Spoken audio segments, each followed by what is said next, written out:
tout le monde a un peu un avis sur tout. J'ai l'impression dans le monde qu'est le e-commerce, et c'est difficile de faire la part des choses. C'est difficile de savoir, par exemple, quel budget attribuer sur Google Ads. C'est une question auquel personne ne peut répondre parce qu'il y a beaucoup de facteurs qui rentrent en jeu. Et quand on n'y connaît rien, ça devient un vrai combat. Du coup, nous, on a décidé de travailler avec les partenaires. Et là, c'est vrai qu'on observe des vrais résultats. Bienvenue sur Les Voies du e-commerce, le podcast pour accélérer sa stratégie e-commerce et retail. Le temps de ces épisodes, nous disséquerons les expériences de commerçants, sociétés et startups qui ont franchi le pas de la digitalisation, que ce soit en amont ou bien en réaction à la crise sanitaire. Je suis Claire Dolez, coordinatrice éditoriale de Paris Retail Week, le salon qui réunit la communauté du e-commerce et du commerce connecté qui se déroulera du 28 au 30 septembre 2021 à Porte de Versailles. Aujourd'hui, j'ai le plaisir d'accueillir Emmanuelle Bina, cofondatrice de la marque Polskin, marque de cosmétiques pour hommes. Créée en 2020, Polskin est une entreprise familiale qui a pour ambition d'allier science, nature et respect de l'environnement. Pour concevoir ses produits, la marque travaille notamment étroitement avec un laboratoire lorrain spécialiste des cosmétiques depuis 65 ans. Au cours de cette émission, Emmanuelle nous présentera sa marque et ses différents canaux de commercialisation. Elle nous racontera aussi pourquoi et comment elle s'est lancée dans le e-commerce, les solutions qu'elle utilise, les obstacles qu'elle a pu rencontrer et les projets de développement de sa marque. Enfin, Emmanuelle vous donnera de précieux conseils pour faire passer votre e-commerce à la vitesse supérieure. Bonjour Emmanuelle. Bonjour Claire. Ravie de vous accueillir pour ce nouvel épisode Les Voies du e-commerce. Merci à vous de m'accueillir aujourd'hui. Bienvenue. Alors, Emmanuelle, est-ce que vous pouvez nous décrire rapidement votre société et les produits ou services commercialisés ? Oui, alors écoutez, vous l'avez très bien fait. Je vais essayer de faire quelque chose d'assez simple. C'est une entreprise que j'ai créée il y a 1 an avec ma mère, donc qui est médecin esthétique spécialisée en cosmétologie masculine. Et elle a toujours eu envie de créer une marque de soins, mais elle n'a pas osé le faire parce qu'elle n'avait pas du tout ce côté business, entrepreneuriat. Et une fois que j'ai été diplômée donc d'une école de commerce, elle m'a demandé de la rejoindre dans cette aventure et j'ai accepté. Donc on a démarré il y a 1 an et on propose des soins experts masculins. Donc elle a vraiment mis toutes ses connaissances, son expérience dans les produits qu'on crée aujourd'hui. Et on a commencé à les commercialiser en août. D'accord. Et pourquoi uniquement les hommes en fait ? Parce qu'en fait, elle était vraiment spécialisée en cosmétologie masculine. En fait, une partie de sa patientèle était représentée par des hommes et elle s'y est vraiment intéressée. Donc elle s'est consacrée aux hommes. Elle a un blog qu'elle a tenu pendant des années et elle a adoré ça. Alors justement, vous alliez me parler de canaux de commercialisation. Donc, ma question c'est quels canaux de commercialisation utilisez-vous ? Alors aujourd'hui, on utilise exclusivement notre boutique en ligne. C'est par choix qu'on a fait ça et également à cause de la crise sanitaire. D'accord, donc pas de réseau physique. Pas pour le moment. C'est vraiment un de nos objectifs cette année et dans les années à venir, mais pour l'instant, pas du tout. C'est vraiment que la boutique en ligne. Et alors, justement, vous me disiez que vous aviez créé votre marque en 2020. Finalement, qu'est-ce qui a fait que vous avez été amené à créer votre marque à ce moment-là ? Alors, moi, j'ai été diplômée en juin 2019. On s'est lancé très peu de temps après et le temps de mettre au point, donc de trouver un partenaire pour produire, de mettre au point les formulations, de créer la société. En fait, ça a vraiment mis 1 an et la crise sanitaire est tombée au moment où on devait approvisionner les packaging, donc ça a été très compliqué et on a pu lancer tout ça en août, donc en août 2020, donc il y a 8 mois, la boutique en ligne a ouverte. Justement, j'ai envie d'en savoir un petit peu plus sur votre site e-commerce. Comment est-ce que vous avez procédé ? Quelles ont été justement les premières étapes de démarrage ? Alors écoutez, ça a été très compliqué parce que moi j'ai aucun background en e-commerce, ma mère non plus. Donc ce qu'on a essayé de faire, c'est de se renseigner au maximum via internet, via la Retail Week où je me suis rendue, où j'ai essayé vraiment d'en savoir plus, de rencontrer des gens, de poser des questions. Et j'ai rencontré, alors pas au salon mais à un mariage, une fille qui justement se lançait dans la création de son agence pour créer des sites internet. Et là, je me suis dit, allez, ça peut être pas mal, on va commencer comme ça. Et elle nous a accompagnés vraiment sur toute la création. Et ensuite, via encore une fois Internet, les lectures, on apprend de plus en plus de choses, on apprend à utiliser les outils. Et ça s'est fait vraiment au fur et à mesure, en fait. On est parti de rien et on a essayé d'installer pièce par pièce tout le site et les outils qu'on utilise aujourd'hui. D'accord. Et qu'est-ce qui a fait que pour vous, vous avez eu un déclic ou est-ce qu'il y a eu un élément, je dirais, déclencheur dans cette volonté de, à la fois de vous lancer dans l'entrepreneuriat, mais surtout dans cette aventure digitale, j'ai presque envie de dire. Alors écoutez, c'est vraiment là pour le coup la crise sanitaire. Parce que ça a commencé en mars et c'était le moment où nous on devait donc comme je vous ai dit approvisionner les packaging pour mener à bien la fabrication. Et là l'usine ferme. Donc gros choc, on se dit mais comment on va faire les packaging 1 an de délai on nous annonce.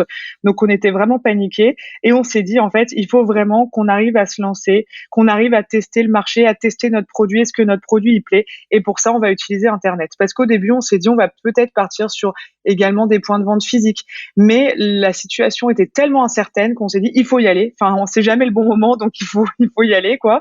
Et ça s'est fait via une boutique en ligne. Et aujourd'hui, on est très très heureux quoi parce que on s'est lancé alors que les feux étaient pas forcément tous au vert.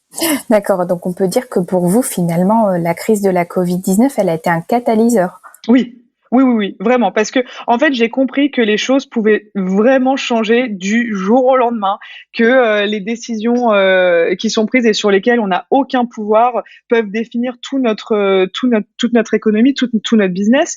Donc, on s'est dit, bah, on y va, quoi. Il faut y aller. Et c'est vrai qu'Internet, pour ça, bah, c'est pas mal parce que on peut créer un site aujourd'hui assez simplement avec différents outils. Il y a des gens qui sont là également pour aider. On peut tester un produit. Il y a les réseaux sociaux. Enfin, c'est génial, quoi.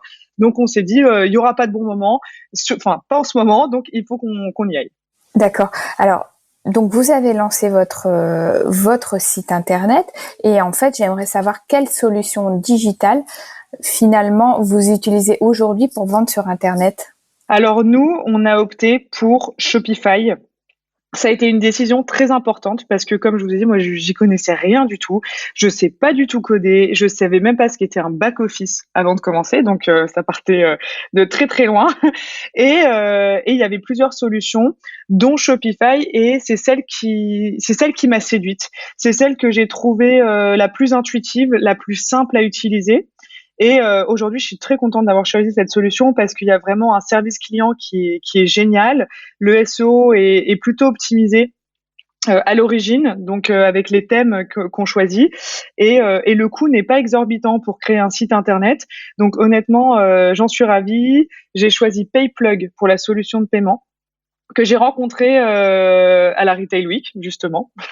donc petit clin d'œil au salon, mais encore une fois j'en suis très heureuse parce que on a des interlocuteurs qui sont géniaux, qui sont disponibles et c'est très très cool. Et après des outils, il y a plein d'outils comme Analytics, les Data Studio, mais aussi les newsletters qui sont un module Shopify.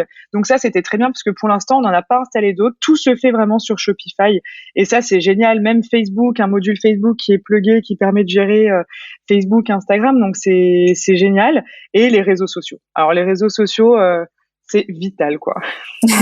Alors, je reviens justement, vous avez cité les newsletters, c'est-à-dire que vous envoyez régulièrement, vous éditorialisez entre guillemets votre prise de parole auprès de vos clients ou justement de vos prospects. Oui. Moi, j'essaye vraiment. Alors, c'est vrai qu'aujourd'hui, moi, je suis donc il y a ma mère qui s'occupe vraiment de tout ce qui va être relatif aux produits, donc les relations avec le fournisseur, le packaging, la formulation. Et moi, je vais m'occuper de tout le reste. Enfin, il y a Manon qui nous a rejoint il y a une semaine pour s'occuper du community management. Donc ça, c'est génial.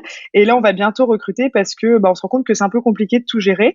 Mais jusque-là, c'est moi qui m'occupais, qui m'occupais et qui m'occupe encore des newsletters via Shopify. Donc j'essaye d'en envoyer au moins une par semaine, d'être régulière pour rappeler qu'on est là, qu'on propose des choses, pas seulement de proposer en fait un produit à acheter, mais vraiment des conseils, apporter des choses aux gens. Je pense que c'est ça que les gens recherchent aujourd'hui en fait. Alors, on parlait tout à l'heure des solutions digitales. Vous m'en avez cité plusieurs. Et est-ce qu'il y en a une que vous préférez entre guillemets? Et si oui, pourquoi? Bah, je dirais qu'il y a des outils qui sont vitaux aujourd'hui. C'est vrai que comme on est en e-commerce et que tout se fait via l'internet, Analytics, c'est vraiment ce que je regarde tous les jours. Après, c'est ce qui me plaît le plus, pas forcément parce que c'est compliqué, qu'il y a beaucoup de données, beaucoup de choses à Voilà, regarder. j'allais y venir. C'est vraiment Analytics pour les personnes qui nous écoutent ou pour les auditeurs qui ne savent pas du tout. Ça vous permet d'avoir vraiment une analyse des données, une espèce de tracking finalement. Ouais, mais en fait, c'est vrai que c'est très complet. Il y a beaucoup de données, beaucoup d'informations. On ne sait pas forcément tout le temps qu'est-ce qu'il faut regarder, quels indicateurs ont du sens, lesquels il faut privilégier. Mais c'est un outil qui est majeur parce que c'est quand même une ressource importante d'informations. Mais c'est pas forcément celui que je préfère. Quand je vais sur Analytics, c'est pas forcément toujours avec le sourire. Donc celui que enfin, ce que je suis très heureuse d'avoir choisi, c'est Shopify, vraiment. Aucun regret sur ce créateur de site internet. Alors, on parlait justement entre guillemets des freins, mais j'imagine que vous avez eu des obstacles quand vous êtes lancé dans cette aventure dans le e-commerce. Est-ce que vous pouvez nous en dire plus justement sur ces obstacles que vous avez rencontrés pour que justement les auditeurs se retrouvent un petit peu et n'hésitent pas je dirais, à franchir le cap? Ah bah des obstacles, alors là, je peux vous en donner. Il y en a encore, il y en a tous les jours. Mais c'est vrai que les plus gros, je pense que c'est la visibilité. Parce qu'en e-commerce, enfin, moi, dans tous les cas, j'ai sous-estimé vraiment cette problématique de visibilité, de à quel point c'est difficile aujourd'hui d'être visible, parce qu'il y a beaucoup d'acteurs. Moi, je suis dans un secteur qui est très concurrentiel, la cosmétique, donc c'est compliqué. Et la visibilité, c'est vraiment le nerf de la guerre. La cohérence aussi, parce que plus on a d'outils, il faut rester cohérent. Et parfois, c'est compliqué d'adopter le même ton sur Instagram que dans une newsletter, que sur la boutique en ligne. Donc ça, c'est vraiment des obstacles, mais de tous les jours où on se concentre et on se dit, mais voilà, quel est mon message, à qui est-ce que je m'adresse? C'est des questions qu'il faut vraiment tout le temps se poser. Et c'est vrai qu'un autre obstacle, c'est que dans la cosmétique, les gens aiment tester, les gens aiment appliquer le produit, le sentir, voir à quoi ressemble la texture, et ça, c'est pas possible. Donc, il faut que les informations soient précises, il faut qu'on donne envie, il faut que nos visuels soient beaux. Il y a plein de choses à faire pour pallier à ça, mais c'est vrai que ça, c'est un de nos gros enjeux, en fait. Donner envie aux gens qui peuvent pas tester le produit. D'accord. Et en termes de résultats, est-ce que vous pouvez nous donner des exemples de résultats que vous avez pu obtenir ces derniers temps? Alors écoutez, nous, ça fait 8 mois que Polskin a été créé, mais c'est vraiment en constante évolution. Donc ça, on est déjà très heureux de voir qu'il y a vraiment une tendance à la hausse qui se crée. Et les résultats qu'on observe, c'est surtout depuis qu'on travaille avec des agences. On travaille avec des agences pour le SEA et le SEO. Ça fait partie des questions parce que j'entendais des obstacles. J'allais vous demander si vous vous faisiez accompagner. Donc, en effet, donc vous êtes passé aussi par cette étape d'accompagnement. Oui, parce que en fait, c'est toujours, c'est un peu compliqué parce que tout le monde a un peu un avis sur tout. J'ai l'impression dans le monde qu'est le e-commerce, et c'est difficile de faire la part des choses. C'est difficile de savoir, par exemple, je vous donne un exemple tout bête, hein, mais quel budget attribuer sur Google Ads. C'est une question auquel personne ne peut répondre parce qu'il y a beaucoup de facteurs qui rentrent en jeu, et quand on n'y connaît rien, bah ça devient un vrai combat. Du coup, nous, on a décidé de travailler avec des partenaires. Et là, c'est vrai qu'on observe des vrais résultats, forcément, parce que c'est leur spécialité et que chaque partenaire a sa spécialité. Alors justement, je me permets d'aller un peu plus loin, sans les citer, mais quel type de partenaires ont été pour vous indispensables à un moment donné pour justement accélérer, développer votre stratégie? Le premier partenaire que j'ai cherché à avoir, le premier, c'est vraiment un partenaire pour Facebook Ads, la régie publicitaire de Facebook, donc qui gère Facebook et Instagram. Parce que là, pareil, c'est des ciblages très précis, c'est des centres d'intérêt qu'il faut choisir, mais c'est pas parce qu'on connaît son client qu'on sait forcément ce qu'il va chercher sur Facebook. Enfin, c'est très compliqué. Donc moi, c'est vraiment ce que j'ai cherché en premier, c'est une agence pour gérer Facebook Ads. Ensuite, Google Ads, parce que Google, pareil, on a beau entendre que finalement, c'est pas le moteur de recherche sur lequel il faut miser, ça reste quand même le numéro 1. Donc, on a cherché également un partenaire pour Google Ads et le community management depuis maintenant. Non, je dis ça fait 2-3 semaines que Manon est arrivée et ça, pareil, ça devenait très très urgent en fait d'avoir quelqu'un pour nous accompagner et nous aider. Je pense que vous devez commencer justement à construire entre guillemets une communauté. Quelles sont vos actions? Oui, alors ça, encore une fois, c'est en fait, il y a la visibilité qui est problématique, enfin qu'on peut sous-estimer quand on se lance, mais c'est vrai que créer de l'engagement, c'est compliqué parce que c'est vrai qu'il y a beaucoup d'informations, notamment sur les réseaux sociaux, parce que c'est Instagram qu'on va un peu viser pour créer une communauté et engager les gens. Mais les gens voient tellement de choses dans la journée que c'est compliqué. Donc nous, on essaye via les réseaux sociaux et grâce à Manon qui est arrivée, donc on espère vraiment travailler davantage sur ça. Et la newsletter pour qu'elle donne envie, que les gens aient envie de s'inscrire, qu'ils aient envie d'avoir des nouvelles de nous, d'entendre parler des conseils de ma mère. Mais c'est compliqué et il faut vraiment pas le sous-estimer. Parce qu'on a tendance à penser qu'en faisant des jolies choses, ça va marcher. Au début, enfin moi c'était un peu ça. Je sortais de l'école, je me suis dit oh là là, mais Instagram, il faut faire des beaux trucs et ça passe. Mais en fait ça passe pas du tout. Il y a vraiment un travail à faire et c'est vraiment pas facile quoi. Emmanuelle, j'aimerais savoir à présent quelles sont les prochaines étapes concernant vos stratégies, on va dire online, voire offline. Alors c'est vrai que le offline, on commence à y penser, bon, même si la crise rend encore les choses assez incertaines. Mais concernant le online, ce qu'on veut faire, c'est vraiment développer la notoriété de la marque, mais au-delà de ça, vraiment la légitimer. Parce que c'est un médecin esthétique spécialisé qui a fondé cette marque et on a envie qu'elle soit légitime aux yeux du public. Ce qui est dur, en fait, ce qui est compliqué, qu'on se dise, ce produit, il est sûr, c'est un médecin qui l'a fait, elle sait de quoi elle parle.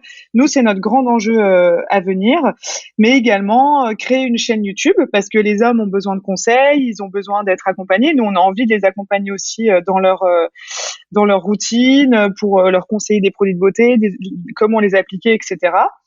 Et mettre en place une e-consultation. Alors ça, on travaille dessus depuis peu de temps, mais c'est vraiment quelque chose que j'ai envie de faire pour que les hommes puissent poser leurs questions directement donc à ma mère pour avoir un retour en direct. Et je trouve que vraiment de recréer du lien, parce que ça, le lien avec les clients, c'est très très important et ça peut nous permettre de le faire. Donc ça, c'est les enjeux à venir pour le online. Et pour le offline, ça va être plutôt développer la gamme. Aujourd'hui, on a un seul produit. Donc développer la gamme, il y a 2 nouveaux produits qui vont arriver très vite, agrandir l'équipe parce qu'on a vraiment besoin de gens aujourd'hui pour nous aider et accompagner Polskin dans son développement et des points de vente physiques. Ça, c'est vraiment quelque chose auquel on pense de plus en plus. Pourquoi pas un magasin à nom propre dans les années à venir. Donc voilà les enjeux pour Polskin. Donc pas mal de choses à faire. Hein. En effet. Juste en termes de vente, quels sont aujourd'hui les résultats? Eh ben écoutez, pour la première production, on a produit 10 000 unités parce que les minimums de commandes, ça peut paraître pas très élevé, mais c'est quand même assez élevé quand on commence. En fait, quand on signe le premier bon de livraison, 10 000, c'est pas rien.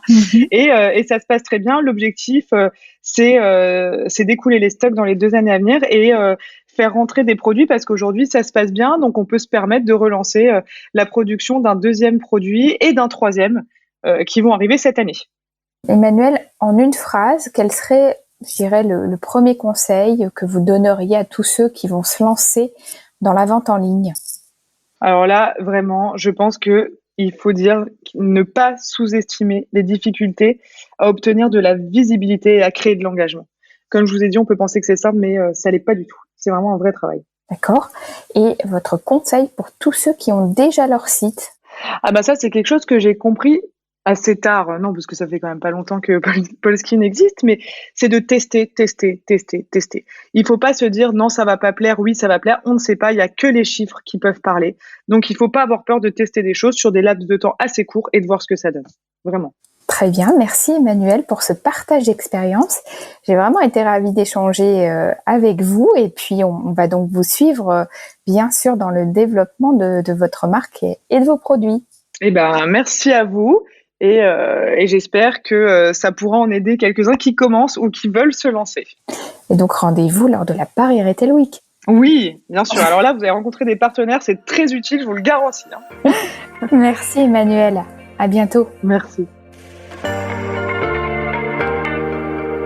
Si vous êtes arrivé jusqu'ici, c'est sûrement que l'épisode vous a plu. Alors n'hésitez pas à mettre une note Apple Podcasts, Spotify ou Deezer, vous abonner et tout simplement le partager. Ça nous aide à gagner en visibilité et ça aide d'autres professionnels du e-commerce, curieux et passionnés comme vous, à découvrir le podcast Les Voix du e-commerce, réalisé par le salon Paris Retail Week, qui se déroulera, je le rappelle, du 28 au 30 septembre 2021.